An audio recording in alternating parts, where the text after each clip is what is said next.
बच्चों last turn पे हम लोगों ने देखा था laws of limiting friction, kinetic friction क्या होता है, स्टैटिक फ्रिक्शन क्या होता है और लिमिटिंग फ्रिक्शन क्या होता है।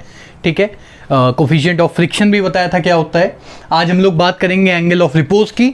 जब भी किसी इंक्लाइंड प्लेन या वेज पे अगर एक बॉडी रखी हो तो तुम लोगों ने भी देखा होगा कि एक पर्टिकुलर एंगल तक, ठीक है, अगर ये सीधा होता तो बिल्कुल नहीं होता, कोई मोशन नहीं होता। थोड़ा सा ऊपर करोगे कुछ नहीं होगा, कुछ नहीं होगा, कुछ नहीं होगा, और एक पॉइंट पे आके this body will begin to slide. ठीक है, तो इस एंगल ऑफ इंक्लिनेशन को एट विच दिस बॉडी, जिसका मास m मान लिया है, begins to slide is called angle of repose. ठीक है, पूछा जाता है, डेफिनेशन भी पूछी जाती है और इस पे क्वेश्चंस भी आते हैं। ठीक है, तो यहाँ पे इसकी डेफिनेशन लिख लेते हैं, ब्लू से लिख लेते हैं ताकि समझ में आए। तो the minimum angle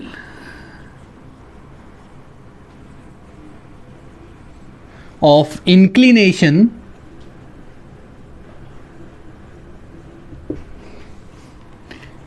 at which a body kept at an inclined surface, देखो वैसे तो बिगिंस भी लिख सकते हो पर जस्ट लिखने से हो जाएगा कि हाँ बस उसी पे चल दिए, सिर्फ इंग्लिश है, nothing else. Okay, surface just begins to slide is called angle of repose। बहुत आसान सी चीज़ है, जिस एंगल पे बॉडी ऐसे फिसलने लगे ऑब्वियसली नीचे को जाएगी, ऊपर तो जाएगी नहीं। ठीक है, तो बस उस एंगल को हम कहते हैं एंगल ऑफ रिपोज। पॉज करके नोट कर लो, पहले इसको जल्दी से पॉज करो, नोट कर लो, बहुत आसान है।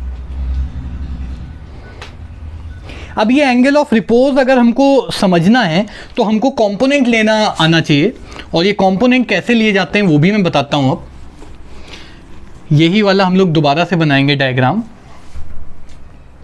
ठीक है,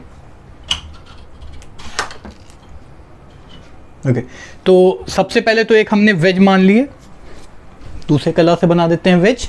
तो this is a wedge, okay, और इस वेज पे एक बॉडी रख देते हैं।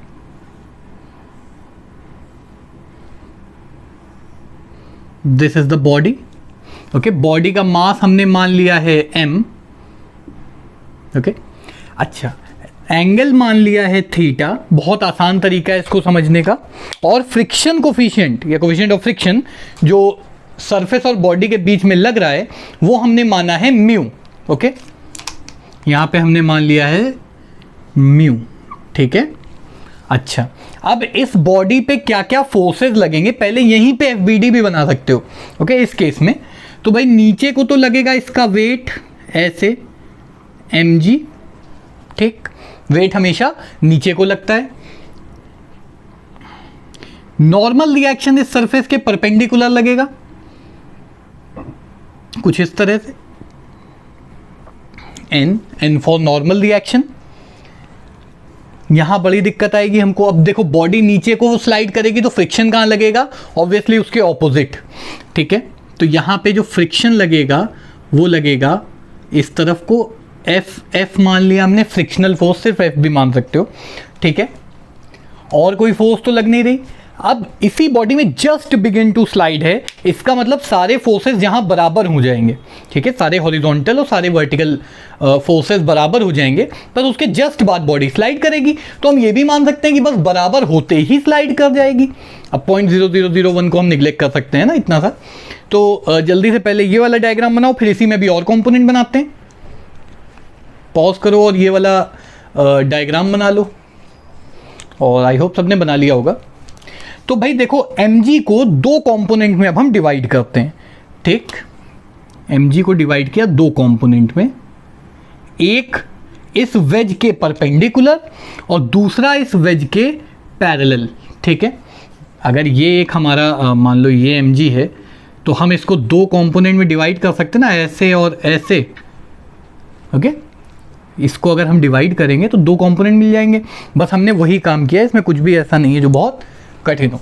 याद रखेंगे कैसे कंपोनेंट होंगे, एक वेज मतलब ये इंक्लाइन या इंक्लिनेशन इसके परपेंडिकुलर और एक इसके पैरेलल। तो अब इस पूरे सिनेरियो में से हम mg हटा करके ये थीटा है तो ये एंगल भी थीटा होगा। कैसे होगा वो भी देख लो भाई, ये थीटा ये 90, तो ये वाला जो एंगल होगा दिस वन, मैं भी लिख देता हूँ फिर हटा दूंगा, this will be 90 minus theta, theta 90 minus theta, triangle की प्रॉपर्टी लगा देंगे तीनों एंगल का सम 180, ठीक। और अगर ये थीटा है तो ये भी थीटा होगा, करस्पॉन्डिंग एंगल्स, और ये थीटा है ये 90 है तो ये वाला हो जाएगा थीटा, सॉरी ये 90 माइनस थीटा है, लिख देते हैं, ठीक है। एक बार समझ लो, उसके बाद तुमको बार बार ये दिखाना नहीं। कैसे, ये थीटा ये 90 तो ये 90 माइनस थीटा, ये भी 90 माइनस थीटा, और ये 90 माइनस थीटा, ये पूरा 90, तो बचा हुआ एंगल थीटा, ठीक। सिंपल ज्योमेट्री, इसमें ज़्यादा दिमाग नहीं लगाना है, लगाने वाली चीज़ भी नहीं दिमाग।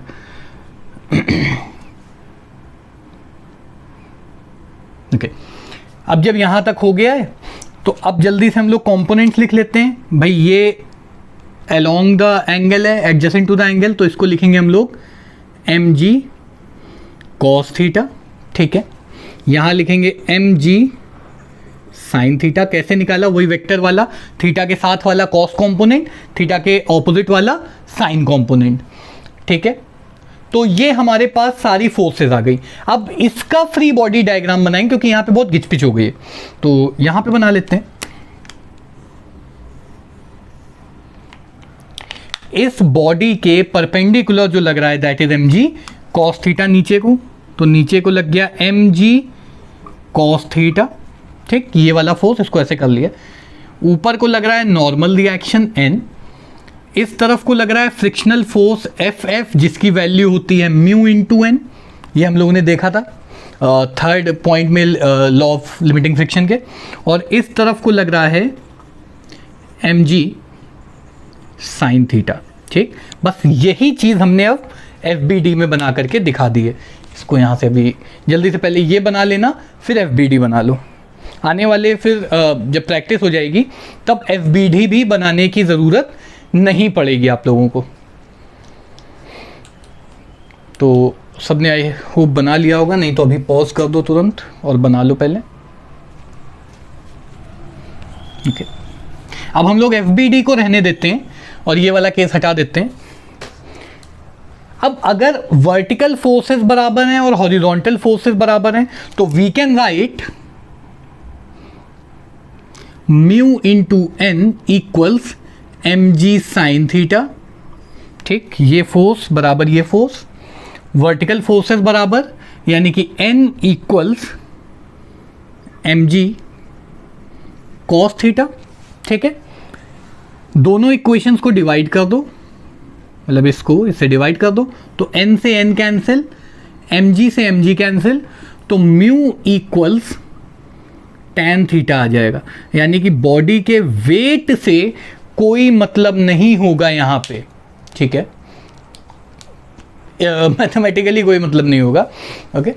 तो हम लोग बात करेंगे म्यू इक्वल tan थीटा, यानी कि फॉर एंगल ऑफ रिपोज, ठीक है, जहाँ पे body just begin to slide हो जाए, अगर tan ऑफ थीटा म्यू के बराबर हो जाए, मान लो म्यू की वैल्यू है लेट अस से 0.5, तो अगर tan थीटा की वैल्यू 0.5 हो जाए तो उस एंगल पे बॉडी नीचे को स्लाइड कर जाएगी। तो जल्दी से इसको नोट कर लो, बहुत आसान सा है टॉपिक।